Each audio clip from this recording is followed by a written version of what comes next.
Imagine a world where every transaction, every purchase, every loan, and every promise is part of a silent equation. A design that moves money like a current, invisible yet unstoppable. In this world, wealth does not disappear, it shifts. From those who do not understand the game to those who created it. From the workers to the architects. From the hands that earn to the minds that manipulate. Before we begin, like this video and subscribe. Because what you are about to hear is not a theory. It is the hidden architecture of modern wealth, the story of how money was redesigned to serve power, not people. The promise of freedom is the greatest illusion of our time. We are told we live in a system of opportunity, where anyone can rise with enough effort.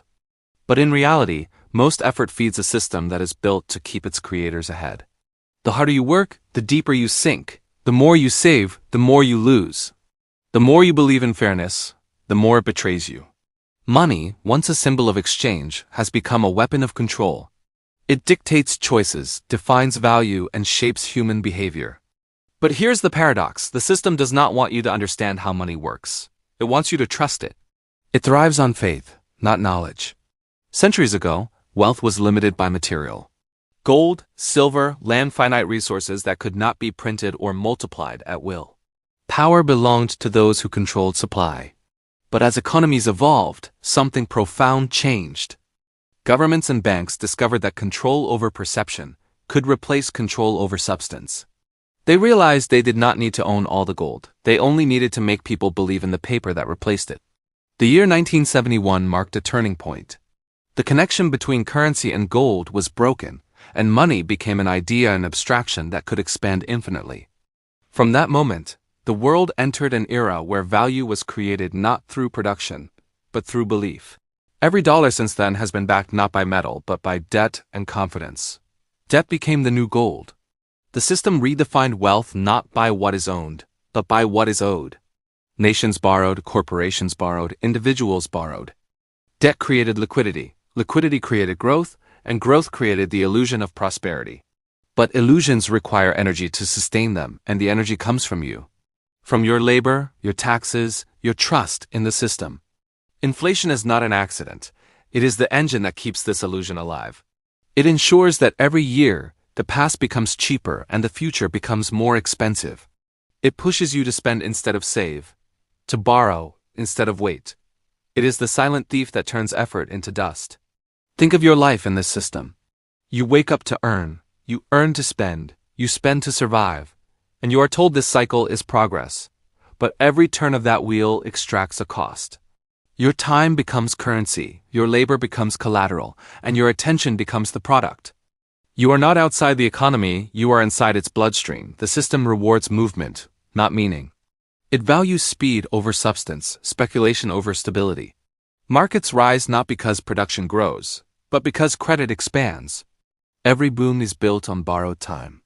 Every crash is a recalibration of confidence. The truth is simple: your money is not losing value by accident. It is designed to lose value so that you will never stop running. A saver is static, a borrower is active, and the system feeds on motion. The economy demands participation, even if it means perpetual debt. Debt is no longer a burden, it is a product. It is sold, packaged, traded, and resold as wealth. Your mortgage, your loan, your credit card balance. They are not liabilities to the system. They are assets.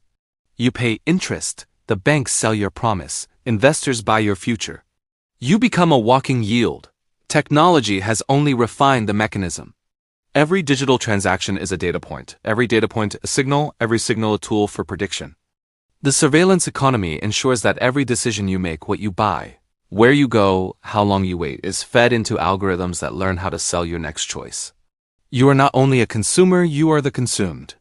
Social platforms, payment systems, and online banking form the nervous system of this design. They reward engagement, they monitor behavior, and they manipulate patterns. Each click fuels a profile that predicts how you will spend before you even decide. Freedom is no longer taken, it is engineered. Governments learn this lesson too. Control no longer requires force, it requires dependency. Citizens bound by debt, distracted by consumption, and pacified by entertainment rarely rebel. Inflation, taxation, and credit become tools of invisible governance. The illusion of choice conceals the architecture of control. Look closer, and you will see that every economic crisis is not random, it is a phase of renewal. A planned adjustment that resets the system while preserving its hierarchy. The crashes of 1929, 2008, and every recession in between serve as purges cleansing weak hands, consolidating wealth into fewer, stronger ones. The pattern repeats, yet the players remain the same. When markets fall, the public loses confidence, but institutions gain opportunity. Assets transfer quietly from the many to the few. When recovery comes, the rich are already positioned. They own the production, the property, and the pipelines of wealth. The middle class returns to work, thinking the system has healed, but it has only evolved. Even central banks, once seen as guardians of stability, have become instruments of manipulation. Their language is filled with complexity, quantitative easing, liquidity injections, yield curve control, all designed to obscure a simple truth. The more they print, the less your money is worth. But the more they print, the more control they maintain. Because when you depend on cheap money to survive, you are no longer free. This is why the system cannot allow true deflation. Falling prices would reward savers, punish debtors, and shift power away from the architects. So inflation becomes policy, and policy becomes law. The erosion of value is embedded into the DNA of modern finance. Cryptocurrencies emerged as a rebellion against this control, a promise to return money to the people. But even they are now being absorbed, regulated, and institutionalized. The system adapts faster than the revolution can form. Freedom, once again, becomes a brand sold to those seeking escape. So what can one do in such a system? The answer is not to fight the current head-on, but to understand its direction. To turn knowledge into leverage. The goal is not to escape the game, it is to play it better than those who wrote its rules. Wealth today is not measured by possession, but by positioning. It belongs to those who understand cycles, who see patterns in chaos, who move before the crowd reacts. Knowledge is the last form of asymmetric power. It compounds faster than inflation, it multiplies beyond currency, and it cannot be confiscated. The new wealth is not in saving, it is in adapting, in turning motion into momentum. In transforming borrowed systems into personal advantage. The investor, the builder, the creator, they are the new rebels. They do not fight the system, they exploit its logic. In this design, every crisis is an invitation. When fear spreads, liquidity tightens, and confidence breaks, the system resets value. Those who understand this do not panic, they prepare. They buy when others sell, they create when others retreat, they expand when others contract. But make no mistake, this knowledge is not about greed, it is about survival. Because the system feeds on ignorance. The less you know, the more it takes. The more you understand, the freer you become. Every empire in history has been built on control of value. Rome had its coinage, Britain had its colonies, America has its dollar. And each system, in time, faces decline when its foundation of belief begins to crack. The collapse never starts with numbers, it starts with trust. Trust is the invisible thread holding the global economy together. When people stop believing in the story of money, the system trembles. That is why every nation defends its currency, not only with policy, but with narrative.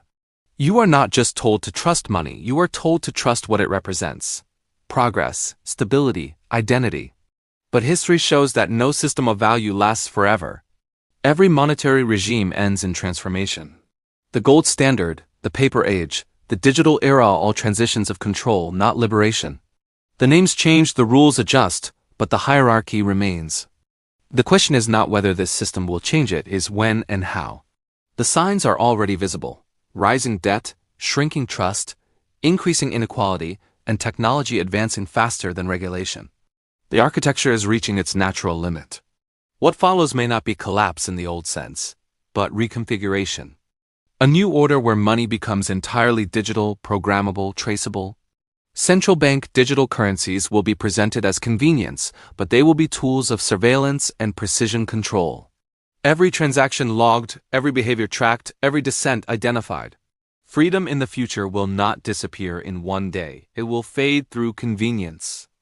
People will trade privacy for speed, autonomy for comfort, ownership for access. And by the time they realize what was lost, the system will have evolved beyond rebellion. But even then, understanding remains power. Those who see the architecture can choose how to live within it. They can diversify not only their assets, but their dependencies. They can build value that no policy can devalue: knowledge, networks, skills, ownership of creation itself. The truth about money is that it was never about paper or metal.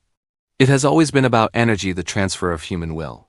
Those who control that transfer shape the world. And those who understand it shape their own destiny. So the next time you see numbers rise or fall, markets crash or soar, currencies inflate or deflate, remember this: it is not random. It is rhythm. It is the pulse of a system built to reward motion and punish rest. The saver sleeps while value moves. The spender loses while debt compounds. The investor survives because they learn the melody. You are not powerless. You are not destined to lose. But the first step to freedom is to see the design for what it is. The system does not fear your labor, it fears your awareness.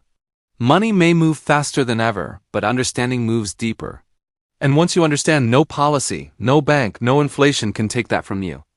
If this message resonates with you, like this video, subscribe, and share it.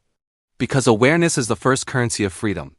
And the more people who wake up to the truth of modern finance, the harder it becomes for the system to keep its illusion alive. The age of silent erosion is ending. The age of conscious wealth has begun.